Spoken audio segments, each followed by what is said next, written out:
What's up, everybody? Welcome to the Novichenko Whips YouTube channel. Today we are greasing the steering balls on the G63. To grease your balls on your G Wagon, you're going to need a grease gun. Alright, simple grease gun could be purchased on Amazon or wherever. And this is the type of grease gun that takes those full-size grease cartridges or tubes. Beautiful, brand new. Soon it's going to be greasy. Anyway, you put on this hose on the end, and on the tip, usually it comes with like a bigger hole, and they give you attachments with like a little pinhole size or the special pressure kind where you have grease points on the car where there's little balls sticking out, and you pop that on the ball. On the G Wagon, most of the grease points, including the drive shafts, they have little indentations, cone-like, and that's where you're gonna use this guy. You're gonna press in hard, and then you're gonna grease those. I'm gonna show you how to open up the behind the front wheels. In the hub, there's a large bolt, and let me show you. The bolt itself, you gotta use a 14 mil hex keyway. You take out the bolt, and then you'll take a peek inside with a flashlight. Make sure there's grease in there. You can also inspect your CV boot. Make sure it's not torn and you're not getting any CV warpage or CV grease everywhere. In that case, if it is, it's kind of a bad day.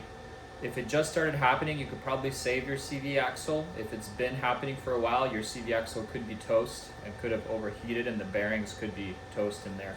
But anyway, super important to maintain those and super important to service them, and nobody does, because nobody knew that your fancy pants G Wagon needs to be serviced like a tractor.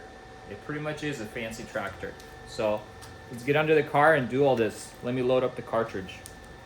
Pretty much the trick is you pull back, spring loaded, whatever you want to call that, rod. Take this bad boy off. So here's kind of the mechanism of the gun. Then you grab some grease. Here's some grease. So I don't have any like generic grease, but I have this fancy Redline CV2. This is more like a CV axle grease.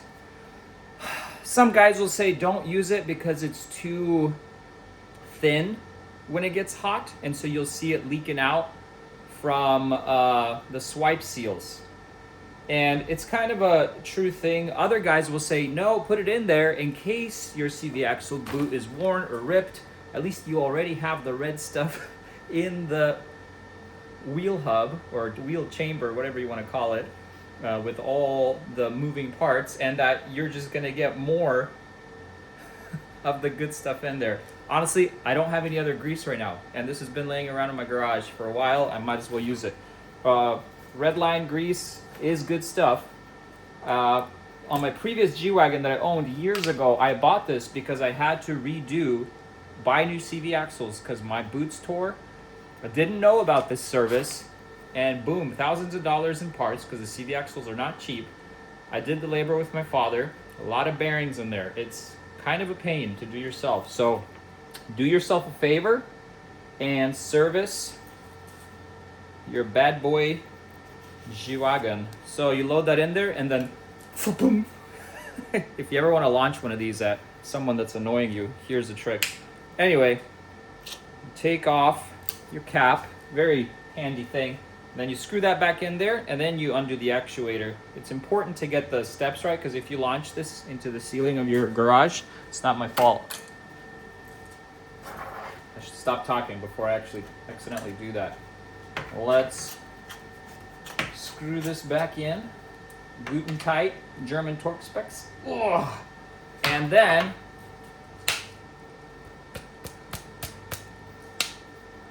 let's see, is she gonna go? There we go. Okay, now my spring actuator has released, and it's just spring loaded, pushing the grease to where it needs to go. Of course, you're gonna need to crank it a couple times, but now it's under pressure, under load. let me get you under the car behind the front wheel. I'll show you what we're taking the bolt out of, and we'll move on. So it's best if you're doing the left wheel to try it and turn it as far right as you can. This will expose to you, bam, bam, bam, your access hole. So let me position you in a comfy spot, and we're gonna try to clean out the bolt. Of course, it is kind of crummy and grimy because you're always driving, and this grease, it slowly seeps through the swipe seals. That's what they're called, and that's what helps. This pretty much ball is what your car steers and pivots on for the front steering, and you need that grease in there. It's pretty vital. Okay, that's seems better. Oh yeah, someone's cranked on this before. Let's get her off. Okay, not bad.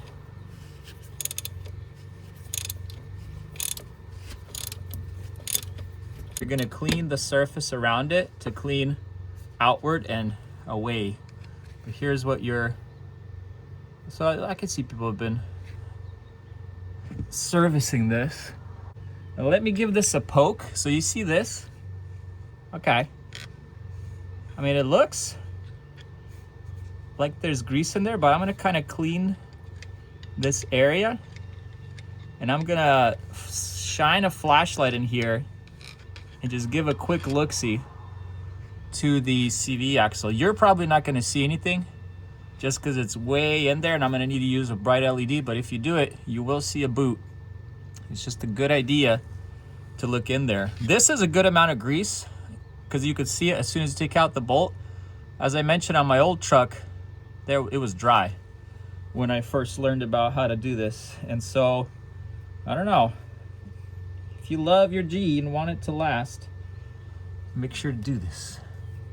You get kind of a quick, see the boot in there? But I'm gonna grease it a little bit anyway, just to show you how the process works. I apologize for the lack of footage of me actually cranking some grease into the hub with the grease gun. Something happened to the footage, but it's quite simple. You put the tip in there and give it like 10-20 squeezes. Most people sometimes even pack that whole thing nearly full to the fill hole.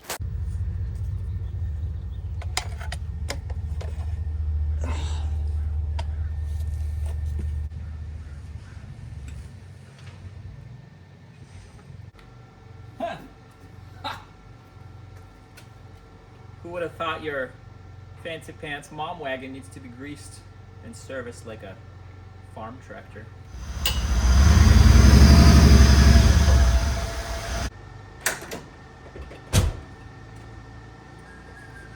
Let's get under the front. Show you everything. So here's what the underside of your tractor or G Wagon will look like. You've got the front solid axle. There's those balls we just talked about and just greased. You got a solid axle.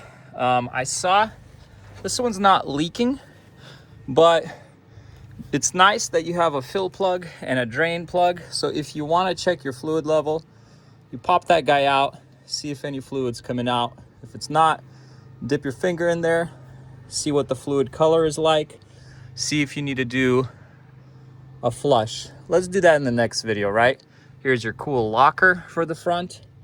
And pretty much what I'm talking about greasing is the on my G500, these had little grease points, and looks like on the G63, the newer one, they got rid of them. What? So now if this thing starts to, you're gonna have to replace it, I guess. Then there's also points right here on the G500. There was a grease point. You know what? They did make these, start making these a little more glamorous, aka more hands-off. Anyway, well, it looks like the front one doesn't need it. And let's see if the back one needs it. We might be in the clear, ladies and gentlemen.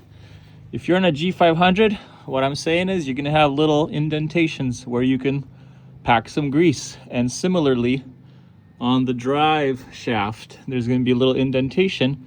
And when you grease it, you'll hear grease coming out of the seal. That's when you stop. That's kind of cool how you have this empty space, because the gas tank is all the way in the back. So if you wanted to like do an auxiliary gas tank, because this thing goes through gas like nobody's business. It's only, I don't know, 20 something gallons. If you want another tank off aftermarket, I'm sure they do that. And then you could just either connect them or do like a auxiliary pump. I've seen people do those where they can pump extra fuel. I see a couple drops of fluid coming out from the back of the transfer case. So again, transfer case gives you your drive shafts back and forward.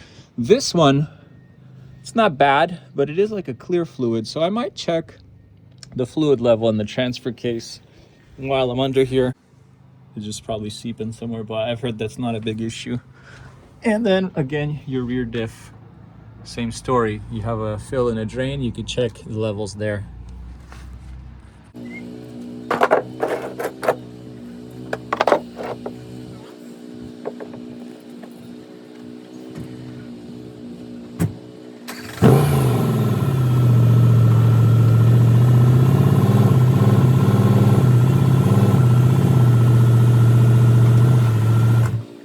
I do like it that on these newer ones, they put a nice pan underneath for protecting the fuel tank. On the G500 I had, it was a little bit thinner and a little bit different looking. This pan looks cooler.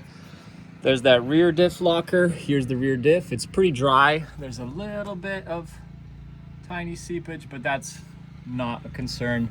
The rear of these cars needs to be inspected regularly for like rust. This is not bad, you know, these things you see, but the biggest one is always the points where the shocks mount, especially on top. So we'll go take a look up there real quick. But under here, everything is pretty good. Okay, so you got your lines running. So these, where these shocks mount on the top of them, they oftentimes retain water and begin to bubble and rust all along these seams. And so you got to really take care of these bad boys if you want it to live long. Here's the other one. So that one looks good. I'm still going to spray some like Rust-Oleum or whatever to make sure it stays sealed up. Get yourself a little bit of Rust-Oleum reformer. You can cover rust, and then you can even paint it over with regular paint if you want. Usually good for like undercarriage stuff and for the frame rails and stuff like that under the cars. I did notice I have a funky leak, and it's from like AC refrigerant or whatever you want to call it. And there was a small, this right here, this line for the AC, when I would touch it, it would make a little psst sound. And then I saw weird fluid tracking all the way down on the frame rail, but it was running by the hoses that go to the transmission cooler for the transmission oil, but those hoses were dry. It was just running down from here, and I, for the life of me, couldn't figure out where it was coming from. So I'm gonna recheck that, make sure it's not leaking anymore. I guess another bonus, I'm planning to do an oil change soon, and so I like to run something like a cleaner in the engine for a little while, and Marvel Mystery Oil is good stuff. I've used it in pretty much all the cars I've ever owned, and I usually have good results. It's almost like a detergent or cleaner, and you just put a little bit in the oil. It tells you how many ounces per, let's say, liter or per quart. And then, you know, I'll probably run it 100 miles or so, and then I'm going to drain the oil anyway. So this stuff you can put in your fuel tank if you have no catalytic converters, because if you have cats, this will burn them up. This helps restore compression, improve all kinds of things, and get rid of sludge. I'm sure it has other uses as well, but I'm going to put a little bit in. They were thoughtful with this car. They give you a little kind of spillage rubber tray. And so if you do spill anything, I should probably go get a funnel regardless. But I'm trying to be myself. And there you go, just put some of that bad boy in there. Not a crazy amount, just a little bit to get the process going. If you ever smell this stuff, it smells good. It smells kind of like a peppermint, almost like a toothpaste or something. Don't get carried away though. I have one more thing before the end of the video. Let's go do that. Let me know if you guys have this issue on yours. There's only one strut from factory, so the hood is a little bit crooked. So when you have to make it into these two latches, you really gotta focus. You don't just slam it down. For example, I gotta bring it down, hold it on that side, and then I slam it on the right side to make it go into both. Oh, that time it worked. This is the last thing I was talking about. This is called like a fuel filler O-ring. Imagine this, you buy your Gallic and then you come to the gas station and you put in your thing and it's like fiddling in there and you're like, what in the world? And then you're like, oh yeah, someone had to fix this car because it had a little rear end boo-boo. I mean, it was fixed pretty well. The rear end looks fine. But I think, you know, usually when people are near done fixing stuff, they forget about the details. And so I'm gonna need to figure out a way to funnel that around and behind the filler neck so that we can get a nice seal on there. And this thing looks pretty nice. Like it has a little lip right here that should seat. Here's the lip. Still a little play, but no more clickety clackety, and it just looks like an official seal on the filler neck.